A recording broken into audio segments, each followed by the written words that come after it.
नमस्कार दोस्तों, मैं हूं सुरजीत श्यामल। आप देख रहे हैं वर्कर वॉइस चौथी।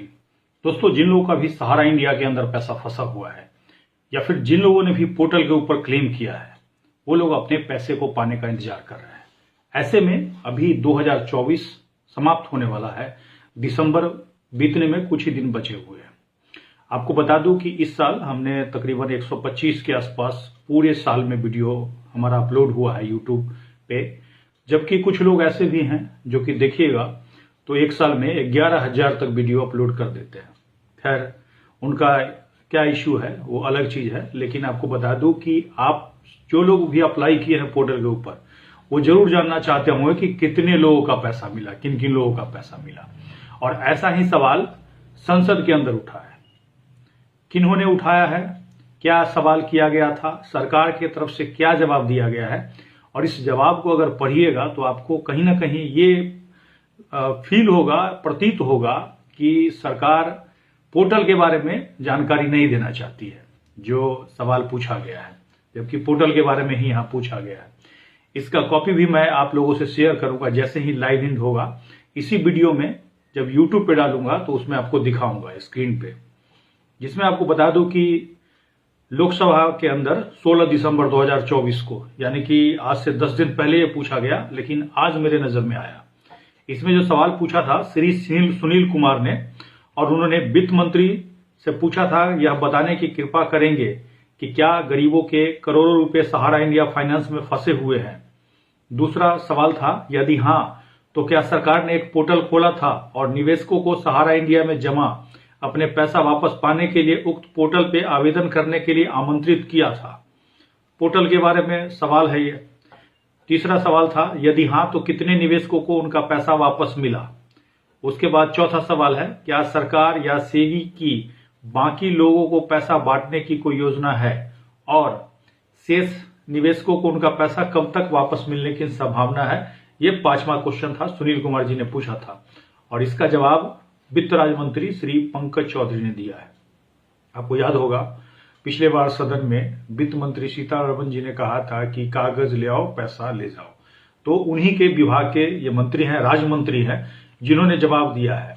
इन्होंने जवाब दिया है कि माननीय उच्चतम न्यायालय के दिनांक 31/8/2012 के आदेश के अनुसार Sahara India real estate corporation limited, Sahara India housing investment corporation limited और उसके प्रमोटर और निवेशकों को आदेश की तारीख से 3 महीने की अवधि में के भीतर सेबी के पास कुल 25,781.37 करोड़ रुपया जमा कराने का निर्देश दिया गया था। कहने का मतलब जो कि 25,000 करोड़ हम आपको बताते आ रहे हैं, वही सरकार यहां पे बता रही है। उसके बाद ये कह रहे हैं कि माननीय उच्चतम न्यायालय द्वारा पारित विभिन्न आदेश और सेबी के दिनांक 13/2/2013 के कुर्की आदेश के अनुसार 31/3/2024 तक सेबी के पास कुल 15,775, एक सेकेंड दूसरा पेज में खोल लेता हूं, 15,775.50 करोड़ रुपए राशि जमा की गई। कहने का मतलब सहारा के द्वारा 15,775 करोड़ के आसपास जमा किया गया। उसके बाद ये कह रहे हैं कि माननीय उच्चतम न्यायालय ने सेबी को यह भी निर्देश दिया था कि जो आपको मैंने दो अभी इनका स्कीम बताया है, एक रियल एस्टेट वाला, एक हाउसिंग वाला, उसके जो निवेशक हैं, यानी कि जो जिनका पैसा फंसा हुआ था, उनको ब्याज सहित वापस करने के लिए कहा गया था। जिसके बाद सेबी ने विभिन्न प्रेस विज्ञापनों के माध्यम से धन वापसी के लिए आवेदन आमंत्रित किया। याद रखिए, सेबी के द्वारा उस समय अखबार में छपवाया गया था। ये जानकारी यहां पे दे रहे हैं। माननीय उच्चतम न्यायालय द्वारा समय समय पर जारी निर्देशों, माननीय उच्चतम न्यायालय द्वारा नियुक्त न्यायमूर्ति श्यामूर्ति सेवानिवृत्त श्री BN अग्रवाल द्वारा दी गई सलाह, उसके प्राप्त आवेदन के सत्यापन के आधार पर सेबी ने 17,526 प्राप्त बॉन्ड धारकों को कुल 138.07 करोड़ रुपए की राशि लौटाई है।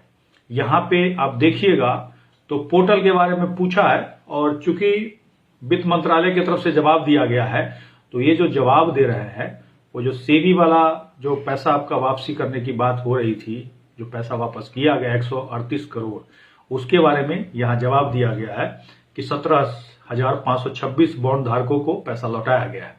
उसके बाद में इन्होंने आगे जवाब दिया है कि एप्लीकेशन लगा हुआ था, जिसका 5/9/2024 को, याद रखिए इसी 2024 की बात की जा रही है। उच्चतम न्यायालय ने आदेश दिया कि शेष मूल राशि 9 महीने के भीतर सेबी के पास जमा की जानी चाहिए। जैसा कि हमने बताया कि 25,000 करोड़ इन्होंने जमा कर दिया था और बाकी जो 10,000 करोड़ के आसपास जो बचा हुआ है उसको 9 महीने के अंदर सेबी के पास जमा करने का जो आदेश हुआ था 5/9/2024 को, जिसके बाद माननीय उच्चतम न्यायालय ने मुंबई के वर्सोवा में एक जमीन के टुकड़े के लिए विकास समझौता करने हेतु 2 कंपनियों के प्रस्ताव को स्वीकार कर लिया और समझौतों के लिए अनुमोदन प्राप्त करने और ऐसे आवेदन के साथ 1,000 करोड़ रुपए की राशि जमा कराने के लिए 4 सप्ताह के अवधि का अंतिम अवसर दिया था, जिसकी जानकारी हमने आपको पीछे दी थी। जो सेबी का जो पैसा बचा हुआ है और सहारा से जो वसूल कर रहा है, जिस मामले में एक तरह से समझिए सहारा श्री जो जेल गए थे उसी के बारे में सरकार के द्वारा बताया गया है। उसके आगे सरकार ने कहा है कि सेबी ने दिनांक 31/10/2018 को अपने आदेश में सहारा इंडिया कमर्शियल कॉर्पोरेशन लिमिटेड और उसके निवेशकों को अपने बॉन्ड धारकों को एकत्रित धन वापस करने का निर्देश दिया। यह मामला उच्चतम न्यायालय के समक्ष न्यायाधीन है।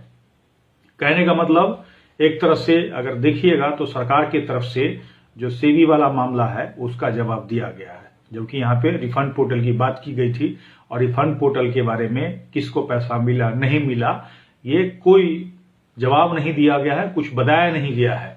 ये बता सकते थे कि भाई सोसाइटी जो है कोऑपरेटिव सोसाइटी मंत्रालय उसके द्वारा रिफंड पोर्टल लाया गया है और इसकी जानकारी हमारे पास नहीं है, ऐसा कह सकते थे, लेकिन उसके बारे में ना कह करके ये सेबी के बारे में कह रहे हैं।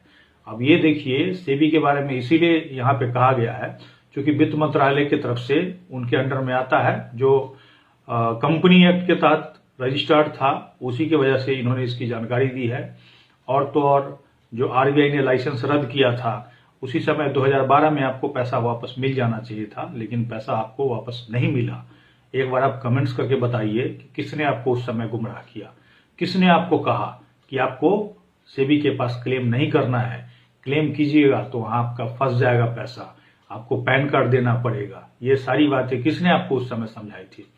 अभी अगर आपको जाकर के देखिएगा तो जब पोर्टल आया था तो उसी समय से हमने आपको ये बताना शुरू किया कि इसका नोटिफिकेशन आने दीजिए, उसके बाद आप क्लेम कीजिएगा, क्योंकि नोटिफिकेशन होना चाहिए। पूछेगा कैसे होना चाहिए, तो माननीय सुप्रीम कोर्ट ने एक आदेश निकाल दिया। तो आदेश निकालने के बाद आपको याद होगा, जो लोग भी लगातार हमारे साथ जुड़े हुए हैं, एक गजट नोटिफिकेशन निकला था जिसमें ये बताया गया था कि आधार जो है स्वैच्छिक होगा।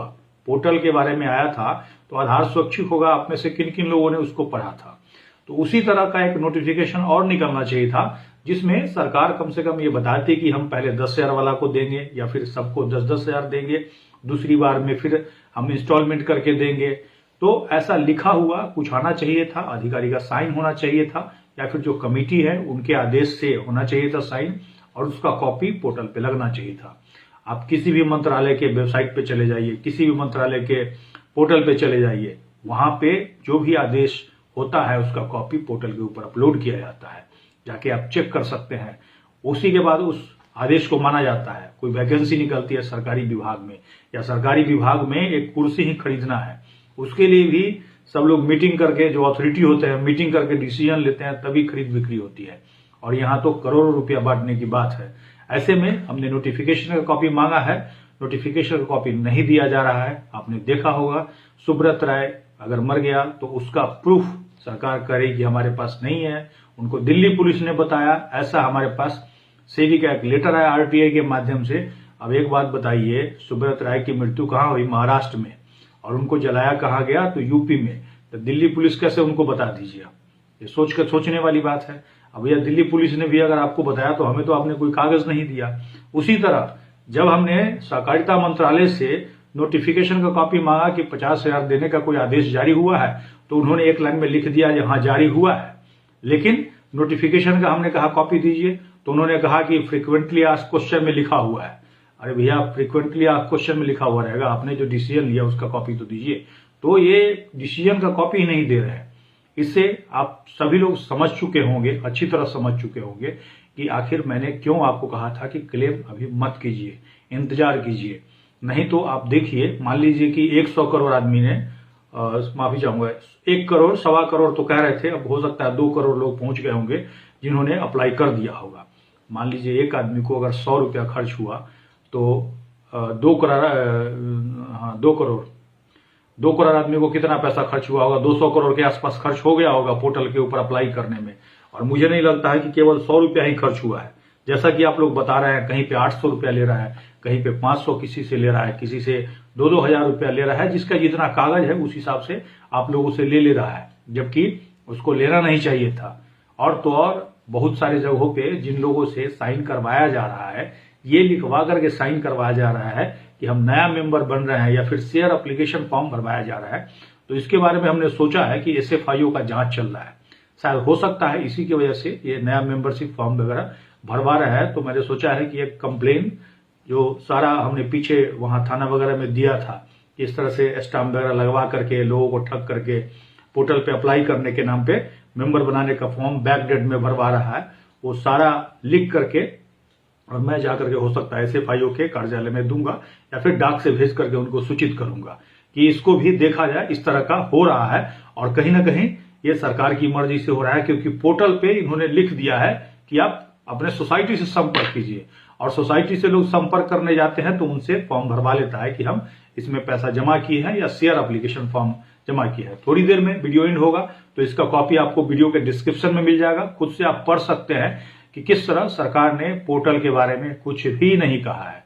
ऐसे में एक बहुत बड़ा सवाल उठता है, आप लोग खुद से समझ के देखिए कि सरकार जो है जानबूझ करके इस मुद्दा को सुलझाना नहीं चाहती है। जैसा कि हम पहले से बताते आ रहे हैं, SFIO का अगर जांच होता, उसके बाद आपका पैसा मिलता, उस जांच के आधार पे आपका पैसा मिलता, तो कहीं ना कहीं आपके साथ न्याय होता और तभी जाकर के आपका सही से पैसा मिल पाता। क्योंकि जो कन्वर्जन हुआ है उसमें वो जांच में आया है और हो सकता है कहीं ना कहीं उसी को प्रभावित करने के लिए ये सब गोलमोल कर रहे हैं, लोगों से साइन वाइन करा करके पेपर बना रहे हैं, ताकि कल को ये साबित कर दे कि आप तो सोसाइटी में ही आपने पैसा जमा किया था। क्योंकि आप घोषणा भी जो दे रहे हैं उसमें ये कह रहे हैं कि हम सोसाइटी में पैसा जमा किए हैं, उसका मेंबरशिप फॉर्म भी भर के दे रहे हैं, उसमें आप कह रहे हैं कि सोसाइटी में पैसा जमा किए हैं। जबकि आपका डिस्प्यूट ये नहीं है, आपका डिस्प्यूट ये है कि आपने सहारा में जमा किया था, फिर क्यूसॉप में किया गया और फिर उसके बाद सोसाइटी में किया गया। तो जो लोग अप्लाई कर दे रहे हैं, कहने का मतलब ये जो पहले से हम लोग डिस्प्यूट जो था हमारा, वो एक तरह से खत्म करने की कोशिश सरकार की है जानबूझ करके, क्योंकि पेपर पे धोखा हुआ है और ये भी पेपर पे ही हो रहा है। दोस्तों, इसी के साथ मैं विदा लेता हूं। अगर आप हमें फेसबुक पे देख रहे हैं तो पेज को लाइक करेंगे, यूट्यूब पे देख रहे हैं तो चैनल को सब्सक्राइब करेंगे और इस वीडियो को अधिक से अधिक शेयर करेंगे ताकि सभी साथियों तक सही जानकारी पहुंच पाए। क्योंकि बहुत सारे लोग यूट्यूब चैनल बना लिए हैं, दिन भर में 10-10 वीडियो डाल करके लोगों को गुमराह कर रहे हैं, और लोग अगर गुमराह होंगे तो उनकी इच्छा है सही इंफॉर्मेशन देखें या गलत देखें। इसी के साथ विदा लेता हूं, धन्यवाद।